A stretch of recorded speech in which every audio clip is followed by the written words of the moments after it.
Good evening, everyone. Today is October 15th. Yes, I had to look on my watch because I can't keep track of the days. And I just wanted to provide a quick update with how things are going as it relates to training for 70.3 Worlds. And to give you an honest answer, it has not been going very well. I've had a couple of injuries. For those that have seen me on Strava, I've been very vocal about it, or at least typed about it. So I did get hit by a car, or I hit a car. Yes, it sounds a lot worse than it actually was. This was a low speed collision, but as a result, my elbow here had a lot of road rash, which is mostly healed up right now. It's in pretty good, it's healed up quite nicely, but this certainly took me out right after Ironman Washington 70.3.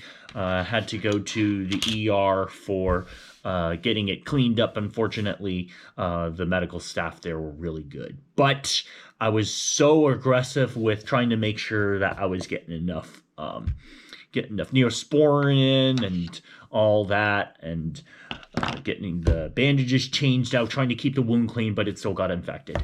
So that set me back another week away from the pool. So I was out of the water for about 3 weeks, which means that my swimming performance, I really don't think I'm going to be able to swim my best, but I'm going to give everything that I have. And then, in addition, just as I thought I was starting to get back on the mend, I got a bee sting on my finger, and that really blew up my right hand, and that really caused another hamper. And I also went again back to the hospital because I've never had a bee sting before, and it really blew up. So I wasn't sure if I had an allergic reaction or if I needed to get an EpiPen in me. I was legitimately scared. I've never had a bee sting, so I didn't know how I was going to react. And fortunately, I stayed in there for a few hours, and the doctors just made sure that I didn't have any further adverse reactions. And it was just, they would categorize this as a moderate reaction. So now I know that bee stings, I will react to bee stings. And maybe in the future, I may need to get an EpiPen now that I've had one, and the reaction was quite significant, which again, it's something that I'm getting all these little niggles here and there, but the injuries were, they're a part of the sport, but you just can't.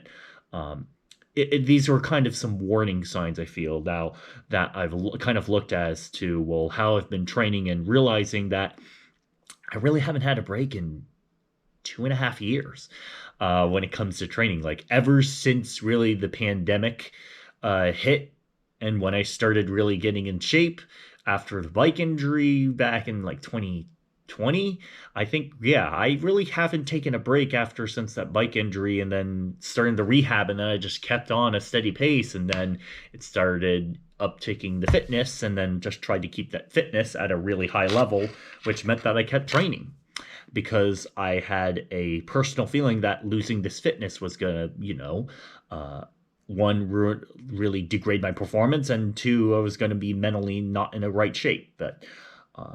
But as of today, as I'm recording this, I think I've gone over through both of these.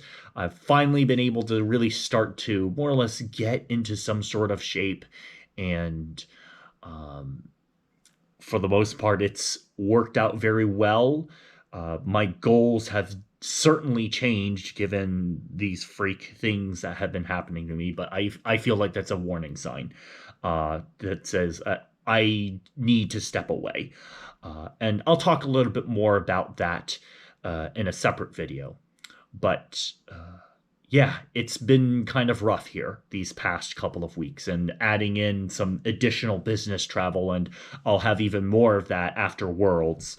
I already had to go to a couple of suppliers as part of my full-time job, and so that's definitely challenged my training progress, and just really being able to recover back from injury. So my expectations for the race, to be honest, like, I don't really have an expectation at this point, because I'm just simply just trying to make it to the start line in the best condition that I can, knowing I'm going to be undertrained, and I'd rather be undertrained and fresh rather than be trained and a little bit fatigued, especially with a course like St. George where it is technical, got lots of climbs, lots of hill running, which I will be doing next week as part of preparation, and just going out there and having fun, which is ultimately what I want to do. And it's a world championships, so I want to just embrace that experience, knowing that this probably won't come in a while for me. So